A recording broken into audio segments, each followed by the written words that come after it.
Hey boo hey, it's me, X Mayo. I'm a comedian, writer, producer, and taco expert. Also, when it comes to confidently managing my finances, your girl is a beginner, for sure. So I want you to join me on The Dough, Lemonada Media's new 10-episode podcast series as I dive into better understanding the financial trapdoors that any of us could fall into. And I've fallen, I keep on falling like Alicia Keys, okay? But if you've ever stayed in a bad relationship to avoid moving out costs or just found yourself swimming in debt, you are not alone. Each week, I'll be exploring all types of financial flops and money myths that stand in the way of our financial freedom. On this show, Cash is queen. We hardly know her, but baby, we are determined to be her best friend. The Dough is out now, wherever you get your podcasts. Can't get enough of your favorite Lemonada Media podcasts? By subscribing to Lemonada Premium today, you'll gain access to fun and inspiring bonus content from all of our podcasts across the Lemonada Media network. As a subscriber, you can listen to never-before-heard interview excerpts, behind-the-scenes segments, and continue to uncover new ways to make life suck less through all of our exclusive subscriber audio. Check out a free trial of Lemonada Premium today in the Apple Podcast app by clicking on our podcast logo and then the subscribe button. Lemonada.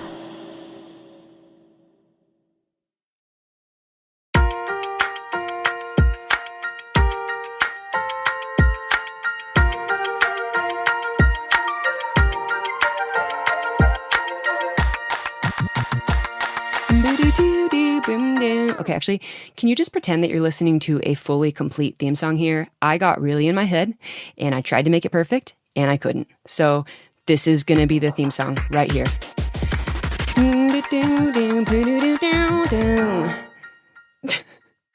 Hello, and welcome back to Funny 'Cause It's True. I'm Elyse Myers.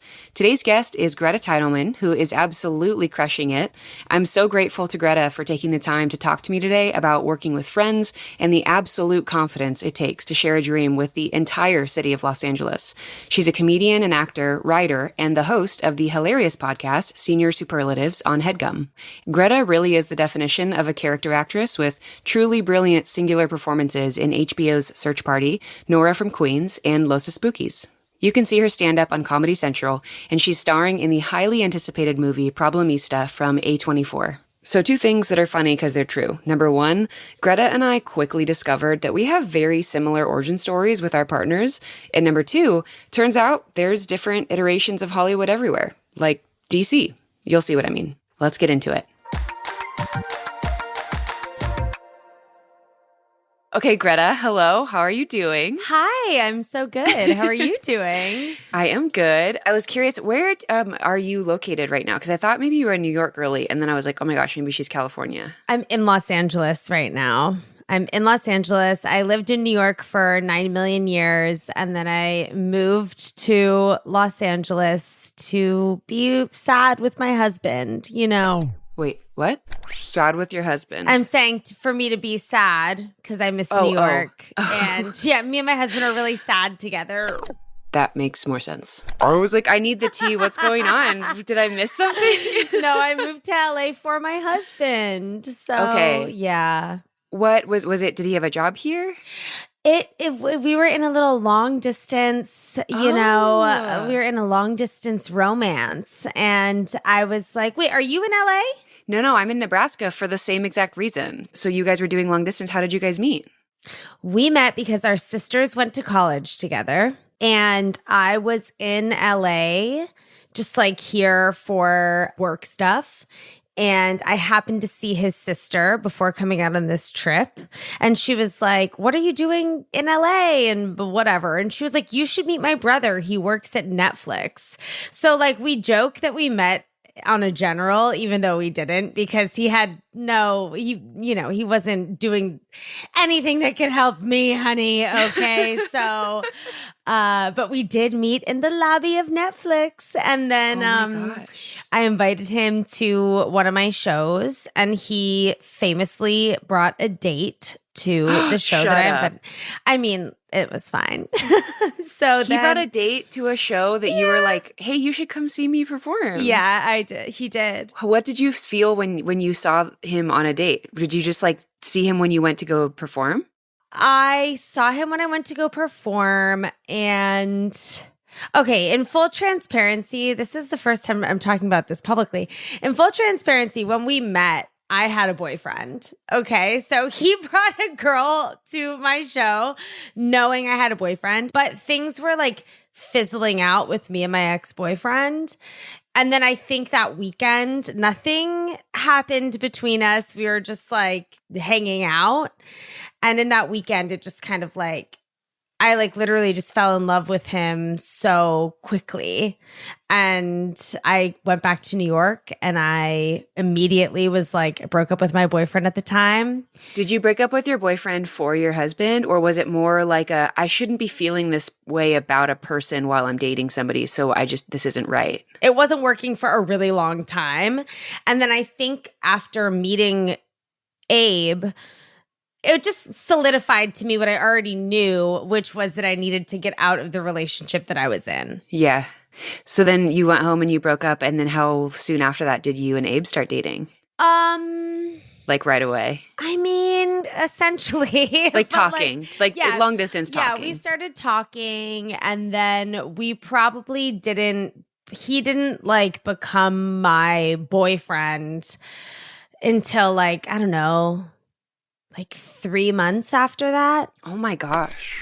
I love gossip. And then 3 months later, I moved in with him and moved to Los Angeles. And then like a year later, we were engaged. And then we got married in 2020 over COVID. We canceled our wedding, obviously, because of COVID. And then we had like a little 10-person wedding in Los Angeles. Wow. Yeah. Did you get to ever redo the wedding that you canceled? No.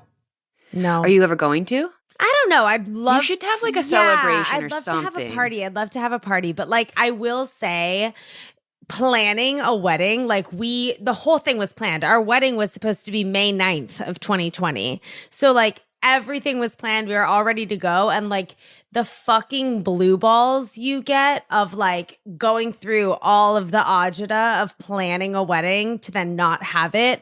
I just was kind of like, I never want to do that again. We've talked about having a 5-year anniversary party. I can't believe that like our 3-year wedding anniversary is next month. COVID, you like blink and it feels to me like my life folded over 3 years. Like 3 years went into one. Like, so all 3 years were like just truncated into one, because I can't understand that 2020 to 2023 all happened in a normal amount of time as every other year. Yeah. Like, wait, so why you moved to Nebraska? Yeah, I'm listening to your story and it's literally the same. So I was dating somebody and I met my husband in a grocery store.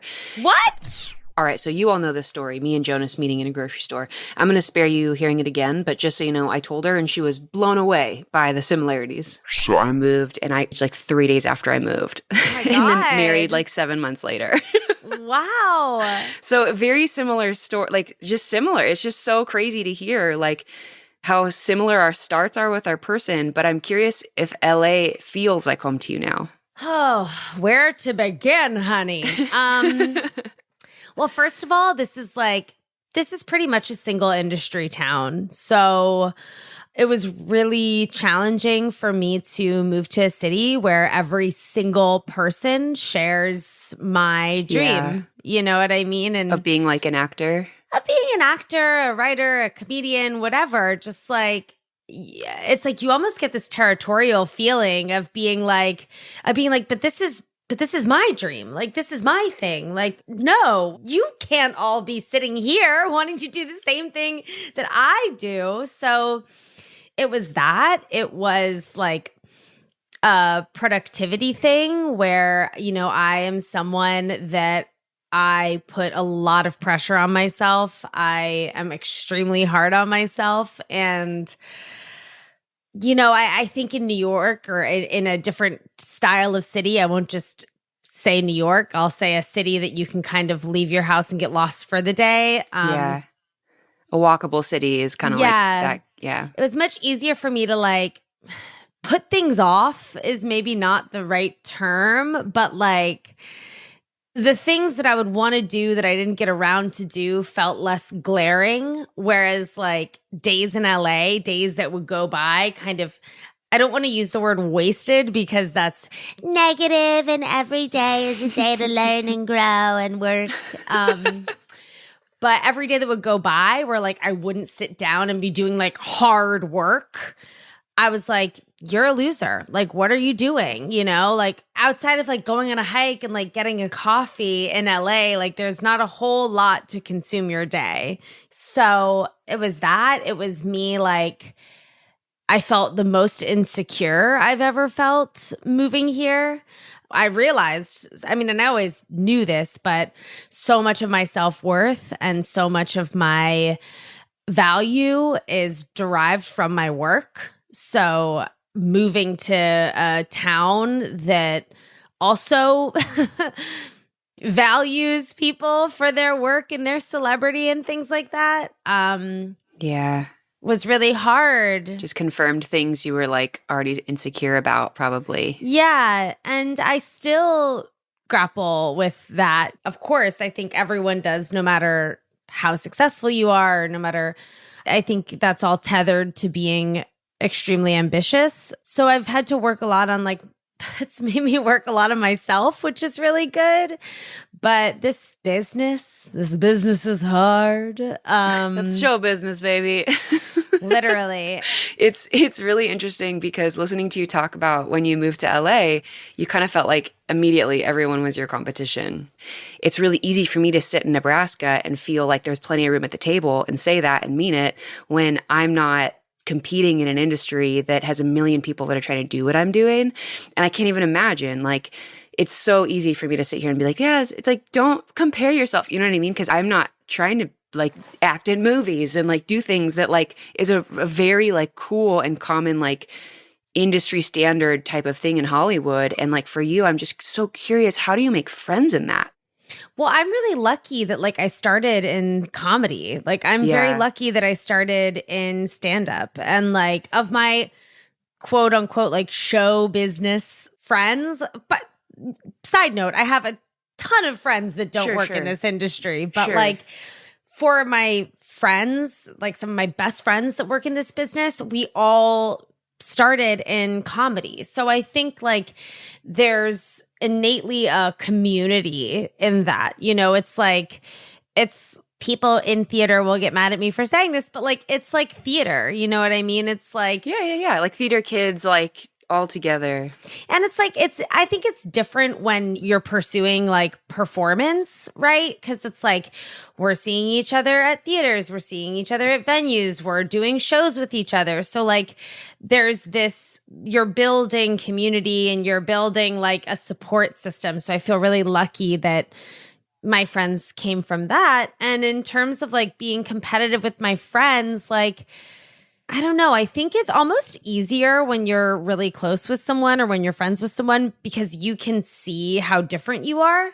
Like, you know how different you are. So, you know, if my friend gets an opportunity that I didn't get, I'm just like, oh, well, that makes sense because me and Zarly, that's the name of my childhood stuffed animal. But like me and Zarly are so different that like it doesn't matter. I think that the vicious game that we can all play with ourselves, and I'm sure you deal with this too, is like the internet. You know what I mean? Like being online and like seeing someone that like I don't really know, but I know me and this person like compete for parts, or like I lose a lot of stuff to them, you know, because like I'm still very much so in like a career building moment of time. I mean, I don't know when I'll not be, but like I'm not a household name. You know what I mean? I am a niche celeb. And I think it's become interesting too to see like a lot of my friends become famous. That's been another interesting, amazing journey. We'll be right back with more from Greta.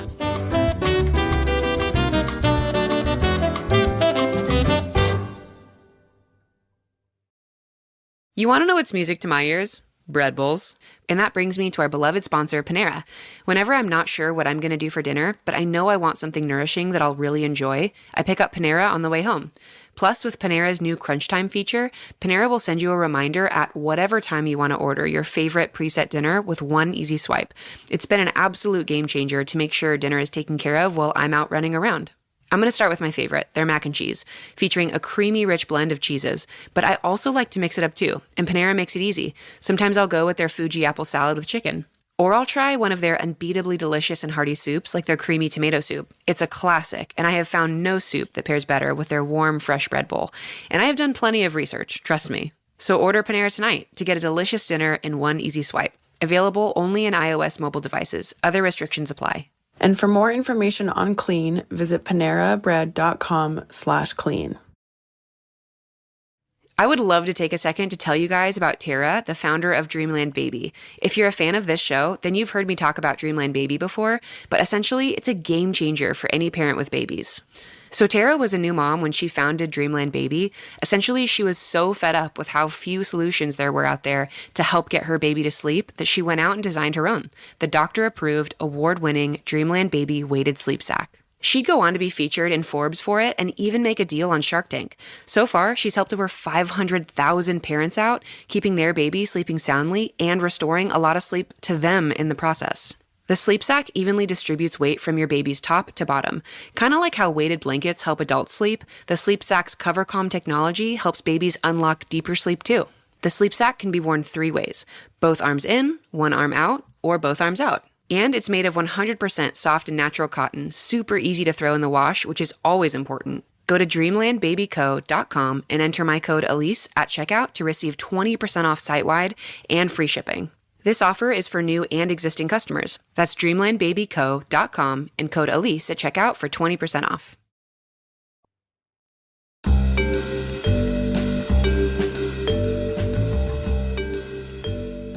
Okay, so Greta, your online character work is incredible. I've watched many different ones, including your stepmom video series, which is really funny.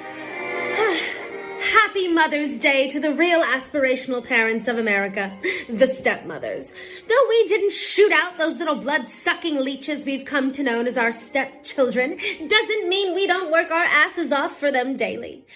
But where does the inspiration for all of those personas that you create come from? I, of course, like every character that I create, I love and comes from like a place deep in my soul that is like that person exists somewhere inside of me. You know, it's so funny. Like, I love doing my stepmom character. I love that character, but that character gets me the most hate online. It's so interesting. Like, it's something that like, I think I love seeing how polarizing it is, because I have people what about it is polarizing? I don't understand. I have people that come up to me that are like, I'm obsessed with your stepmom videos. Like, they're so funny, blah, blah, blah, blah.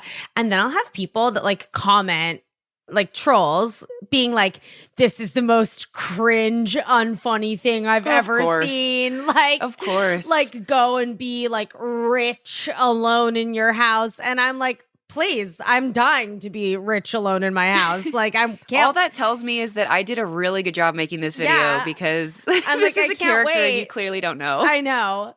So yeah, I mean, I don't know. I love making all of my little character videos. Like, especially there was like such a sweet spot in social media where it kind of felt like you could post anything and people would see it. And then it became you could post something and have no idea if anyone would see it.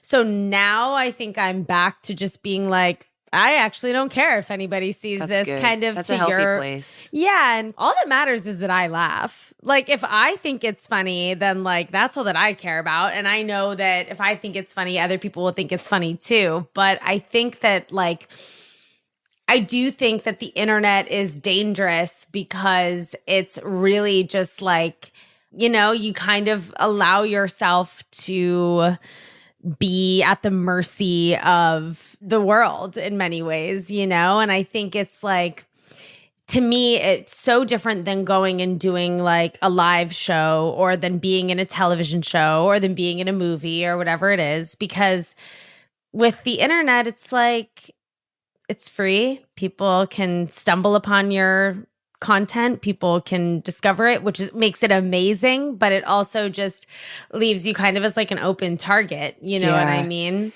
Do you find that acting, like Los Espookys, right? Yes. Am I saying that wrong? Los Espookys. No, you're saying it right. Okay, Los Espookys. Yes. Does it feel safer for you to act in things versus putting yourself online, like on social media? Yeah, 100%. 100%. Because if I'm like acting in something and and someone is like, thankfully this has never happened because I'm so insanely talented and amazing that no one has ever said anything negative about me acting, honey.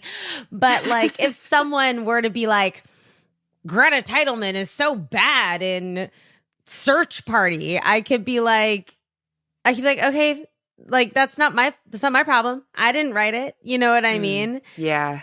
But I mean, obviously that would still make me upset. But like, I think that when I'm like, have like my tits flying out and I'm pretending to be like some crazy British girl, you know, talking about like, can I say the word cocks? Am I allowed to say that? Yeah. Saying those like kind of crazy words. And then someone's like, this girl's not funny and she's like ugly or whatever. Then I'm kind of like, oh, that's me. Personal. Yeah. It is. It definitely feels like there's like an extra shield of protection when you're acting in something that you didn't create from your own brain.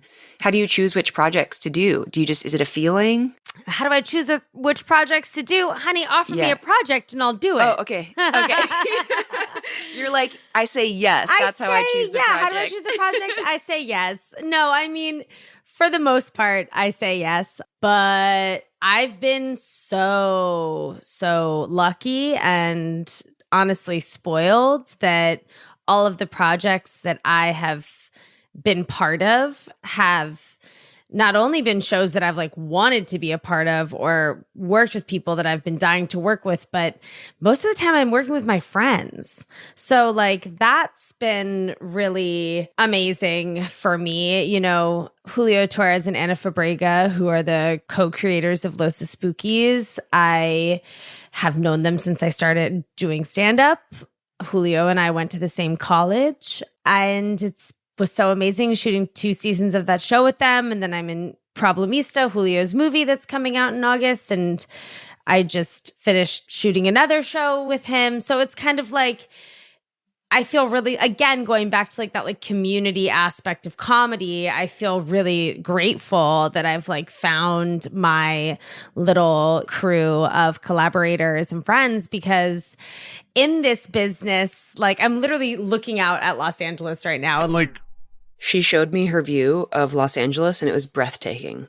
My view was the back of the closet I was recording from with my face smushed up against t-shirts. So basically the same thing.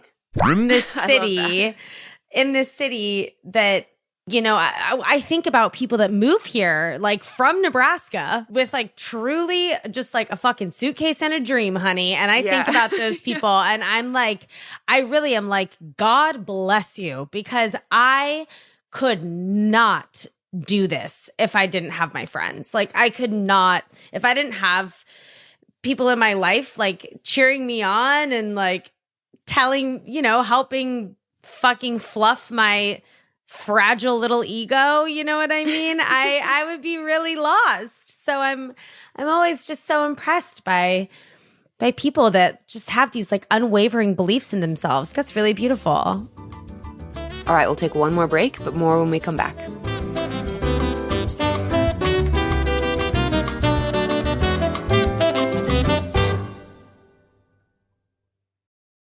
I do a lot of writing for this show, and I always try to be really careful about my spelling, my grammar, and just the overall quality of my writing, but it's hard when I'm moving so quickly to check everything. That's why every single day I'm super thankful for Grammarly. They've helped me come off so much more confident in my writing, and also I just feel more confident sending emails, like all of the emails. Grammarly does more than just fix grammar and typos. With Grammarly Premium, it takes your writing to the next level. To me, Grammarly is like having my own personal writing consultant right there with me, letting me know when I'm maybe being a little indirect or less concise than I could be. It's those little checks with their software that make all the difference for me, helping me strike the perfect tone and actually getting things done.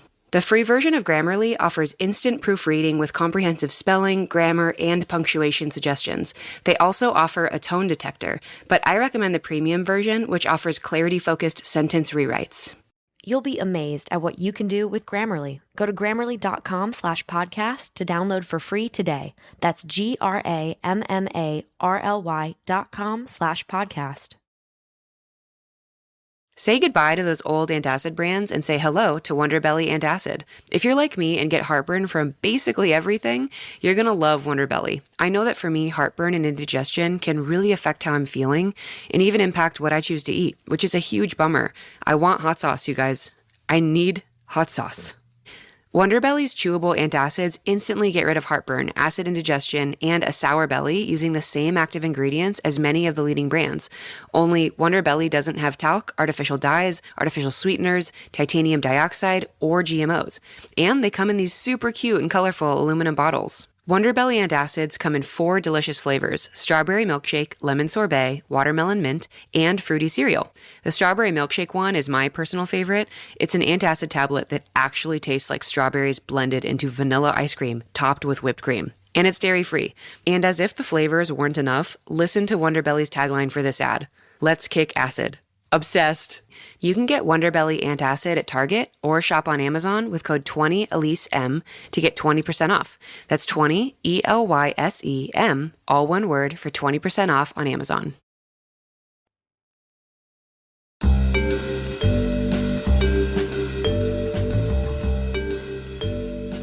Is this always something that you've known you've wanted to do, was acting and Yes. comedy, like since you were little? Yes, my whole entire life. Really? Did you have anybody in your life that was an actor that you looked up to? Or was this just No. you came out of the womb and you're like, it's go time, Yeah. show business, baby? Yeah. Really? Yes.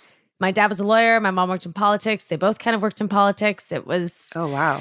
I did not. Very opposite. Yeah. I mean, is it? You know, I mean, also no, though. is it? You know, they call DC Hollywood for ugly people. So, you know, that is what they call it. To anyone who lives in DC, I am sure that you are gorgeous. Did you do a lot of performing and stuff like when you were in Yes. school? Really? Well, when I was a child, I was a dancer. And I loved to just be on stage. I also was like one of those, again, I see on TikTok, like someone was like, put your finger down if you were the kind of kid that would like hold your family hostage at like dinner parties and make them watch you perform. And like that was me. Like I had a choreographed dance to Back in the USSR by the Beatles that I would like make whenever my parents would have a dinner party. I would truly like hold the dinner party hostage and make them watch me do this dance. Would you pull out like a boombox and be like, it's go time? Yeah, I mean, I like figured out how to like use my family's stereo and I would be like, it's go time. Do you have a video of this somewhere? If not, you have to make a video of this. I wish that is the thing. My family, we were not like camcorder family. We were like hardly like picture family. I'm also the third. I'm the youngest. So Yeah, me by the too. time I came around, they were just like, whatever. You know, they were like, okay, this one. What is this one gonna do? And That's really yeah. funny. You need to recreate it. You need to recreate it at home. And like, if you can remember the dance, you need to be like, you need to watch this and then do the dance. I mean, I really like, I have many moments in my youth, like my under 10 youth, where I thought to myself, I'm a like sexy starlet. Like I just like, I think I really admired, obviously this is like so cliche, but I was obsessed with Lucille Ball. And I was obsessed with like old movies and I just wanted to be a 1950s actress. Like that was my dream. I wanted to be an I Dream of Jeannie so bad. And Really? yeah, I wanted to just like, or like the Brady Bunch, because I grew up watching Nick at Night. Yeah. And then, you know, like I went to high school. The theater director at my high school hated me. So she never put me in anything. And then Why did she hate you? Because I was gorgeous and talented and she was jealous, obviously. Because you were a sexy starlet, right? I was a sexy star. And she just like couldn't bear see me, live in my light. So she was like, I'm going to thwart this girl. So then I didn't really do any performing until my mom died when I was 21. Oh, wow. And then when my mom died, then I was like, I need to be like actually pursuing my dream in life. Did she ever get to see anything that you like were a part of in terms of acting, or no, that all happened after? It all happened after. Yeah. I'm sorry. I know that my mom knows. You know what I mean? Yeah. Like, I was always performing for her constantly. So I know that she knows that, like, this is what I'm doing, 100%. 100%. What would be your dream, I guess, if you could imagine a dream role for yourself? What would that look like? A dream role for myself? Yeah. Yeah. Well, I've written myself my dream role. I've written myself a film where I get to be the part that I want to be. Greta does this a few times and it makes me laugh every time, but she does this like funny accent when she's saying something serious because she doesn't want to sound cliche, but also she believes what she's saying. So she tries to like do it in an accent to make it not as serious. I hard relate to this. Is this out that I can read or see, or you've written it and you're going to just make it? I've written it.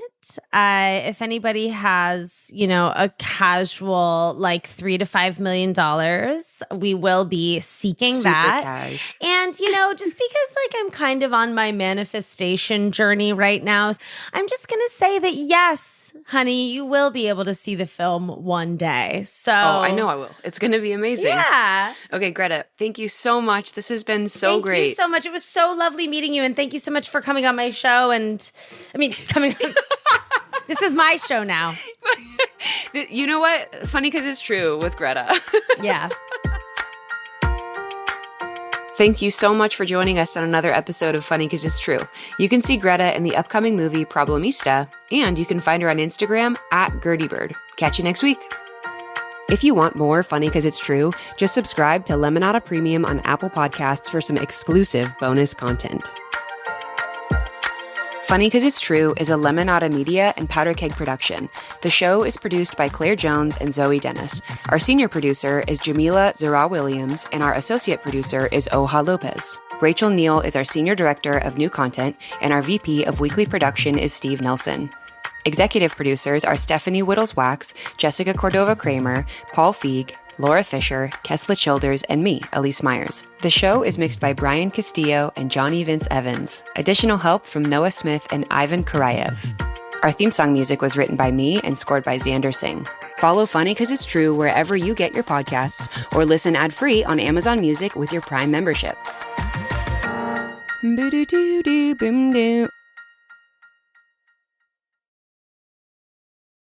What's up, everyone? I'm Delaney Fisher, comedian and serial entrepreneur. And I'm Kelsey Cook, comedian and, I swear this is real, a world champion foosball player. On our podcast, Self-Helpless, we dig into everything from heartbreak to career burnout to the wild stories from our 20s and the many anxieties we've experienced along the way. We're often joined by guests who range from celebrities to renowned health experts. And together, we'll unpack big topics like deciding whether or not we want kids, building your dream career, strengthening self-trust, and much, much more. So join us every Monday for an unfiltered, entertaining, and honest conversation with friends where you don't even have to leave your house. If you're not wearing pants, we will never know. That's right. So listen to Self-Helpless wherever you get your podcasts. Hey listeners, I'm here today to tell you about Lemonada Media's newest limited podcast series called Declined. This 10-part series takes you through the journey of two exceptional women from incarceration to freedom, ultimately leading to the creation of the Returning Artists Guild, an organization that uplifts the artwork of currently and formerly incarcerated artists across the country. Call Declined premieres November 27th wherever you get your podcasts. Casts.